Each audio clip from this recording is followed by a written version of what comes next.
Hey everyone and welcome to Storytime. My name is Jake and today we are going to be looking at the subreddit r/maliciouscompliance, where people conform to the letter but not the spirit of a request. If you're new around here, please do hit subscribe down below so that you never miss out on another video. But for now, let's sit back, relax, and enjoy some malicious compliance.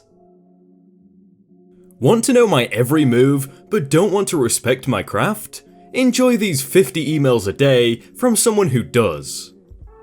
I recently started a senior cybersecurity position about 2 months ago for a global, publicly traded company. Over the past 2 months, I've been trying to learn the landscape of the company and alerting my boss of any potential risks. Call it an initial risk assessment. I report to the CISO, but I work with all the IT, app dev, and business users. Whenever I find a potential risk, vulnerability, or loophole, I try to eliminate it by finding as much information because there may be something I don't know or someone I haven't spoken to who is handling it. Because my company is spread out all over the world, our teams are also spread out. The director of IT infrastructure sits in Europe, while my office is in the US. Let's just say this guy is a total control freak. But, like I said, I don't work for him. 5 guys who do work for him, however, are in the same office I am, so I just go to those guys to ask for information I need to make my assessment. And then I escalate it to my boss, who immediately orders remediation of risks that I find, i.e. orders the Europe guy to fix stuff. This guy doesn't like it very much, so he calls me. Conversation went something like this. Hacker, me obviously, and CF control freak. Hey, hacker, you need to think about who your job will impact before you create work for people. I don't like being blindsided. Fair enough. That's why I try to make sure so cover all grounds before I make proposals for remediation. If there's information you seek, talk to me first before you talk to my team. If it's a real risk, we'll fix it without need for escalation. Fair enough, I'll give that method a try if that's what you want. Problem with this new relationship is this guy is too busy and gets too many emails which he can't keep up with.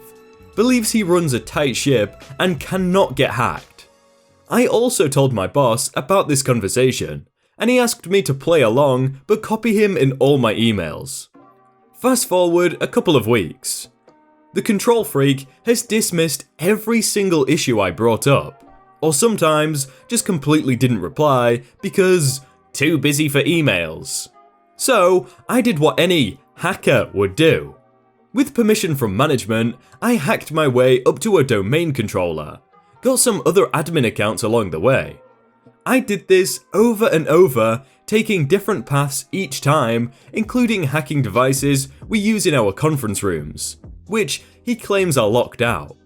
He or his team had no clue any of this happened, even though I performed the hacks from a non-image external computer on a VPN. I submitted a pen test report to my boss, itemizing all the techniques I use and all the vulnerabilities I exploited. Vulnerabilities which I had mentioned to the control freak, but he dismissed out of hand. So, my boss escalates to the CIO, who is control freak's boss's boss. Anyway, stuff rolls down from the ceiling. The control freak was livid. He was ordered to start a new project with allocated team and resources to follow up on my report. But not before we got on another call. Why you do what you do? English is not his first language. Told you this stuff is real. It's what I'm hired to do. Find loopholes like this. But why you no tell me? I did tell you, you said it's not a real risk. Okay, but can you please let me know anything you doing that concern my team, at all times? He was begging. Okay. Problem was, the control freak's boss had also asked to be copied on every email I sent to the control freak, as has my boss. So now, when I send him one email, he gets 3 from his boss asking him what his plan is, and 2 from my boss telling him why it's important. Also, whenever I need information from someone on his team, I have to copy him, which also means I have to copy his boss and my boss. It's a mess, and I realize it's a bad start to an otherwise great company. For someone who hates emails because he gets too much of them, he now gets almost 50 a day from or about me that he has to respond to. On the flip side, we are sort of becoming friends now, and he's working with me more and respecting my trade, so there's that. Maybe if I pass on good comments about him, we can go back to working directly without involving our bosses. I'm one of those people that has to open every single email so that my inbox doesn't say like 30 unread. It has to be 0 at all times, so that would just annoy me so much. Can I please see that check again? About what now feels like 500 million years ago, during the 80s, I was in the Navy. I also had an account with the Navy Federal Credit Union. During this early era of my military career, such as it was, we were still paid by check. I also wasn't much into saving money. There were beers to be consumed and really ridiculous things to be purchased. One nice spring day, after receiving my bi-monthly earnings, I take my check to the local credit union to be cashed. I don't remember the exact amount of my check, so let's say it was something close to $375. I know it doesn't sound like much, but please remember, the Navy paid for my room and board, so this was pure mad money to me. Also, adjusted for inflation, that $375 is the equivalent of $960 today. Once at the window, I perform the obligatory maneuver of signing the back of the check and sliding it over to the teller. She then looks it over, performs her own maneuvers, stamps a few things, and then counts out the money to me, to the tune of somewhere north of $1,100. Now, those of you playing our home game may have quickly noticed that amount is slightly more than $375. Naturally, I am very confused. So, I slide the money back over to her side and ask if I can please look at my check one more time. She obliges. I look at my check again and try to determine if I may have had a stroke and have lost the ability to understand numbers. This doesn't seem to be the case, as, sure enough, the check still shows $375 in the area that reads, "Pay the amount of." Okay. I think, let's try this again. Once more, I slide the check back to the teller, who once again looks at it, although a bit longer because I've tipped her off that something isn't right. To my dismay, she once again counts out $1,100 and slides it over to me. Okay, at this point, I'm super perplexed, and on the horns of a dilemma, but that's a story for another time perhaps. So, I again slide the money back to her, and once again, politely ask if I can please look at that check just one more time. As she does so, I find myself attempting to recollect whether or not $375 is the amount of my normal check. I'm fairly certain that it is. So I then try to remember whether or not I may have been recently promoted by more or less a dozen pay grades. I'm pretty sure I had not. So, check once again in hand, I proceed to stare at it for what felt like a complete 60 seconds. At this point, I'm simply trying to find any numbers on this check that add up to 1100, but I can't find them. I look up at her in defeat and give her the check one last time. She rolls her eyes at me in frustration as she takes it, but she too stares it for a while, trying to find out what it is that's bothering me so much, only to finally give up and again count out the $1,100. I look at the pile of money on the counter, look up at her contemptuous face, then take the 1,000 and leave. For the life of me, I have no idea how that happened or what was going on. I crazily wondered whether the guy before me had somehow been shorted $725 and this was her way of balancing her draw. For almost a year, I felt like any minute now, I'm going to get a call from a very harried bank teller telling me there has been a terrible mistake. But that call never came. I held on to the extra $725, worth nearly $1,900 today, for about 6 or 7 months, just in case that call ever came. Eventually, I used the money to pay for a trip home to see my family the following Christmas.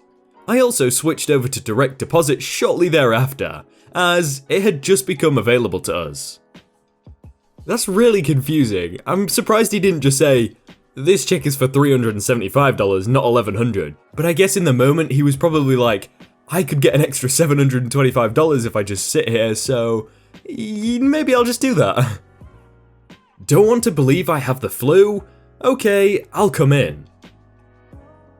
This was about 30 years ago, back when I still worked for others. I started my own business 27 years ago and now am retired. But I have some fond memories of working for a few pricks, and this is one. This boss and I had a bad relationship from the beginning. You see, I was supposed to be a partner of the firm, but he went behind my back and made a deal with the money man on his own. So I was struck and had to take the subordinate position, which I had to take because I had a mortgage to pay and was desperate. Anyway, I had a salary, benefits, sick days, etc. About a year after I started, there was a totally horrible flu going around and I got it. Fever, chills, the poops, puking, everything. It started on a Friday evening. On Monday, I was still in bad shape, so I called in. Boss is one of those people that thinks everyone is a liar, because he is, and doesn't believe that I'm sick, but says, "Okay, stay home, get better," etc. About 2 hours later, I'm lying in bed and I hear a knock on my door.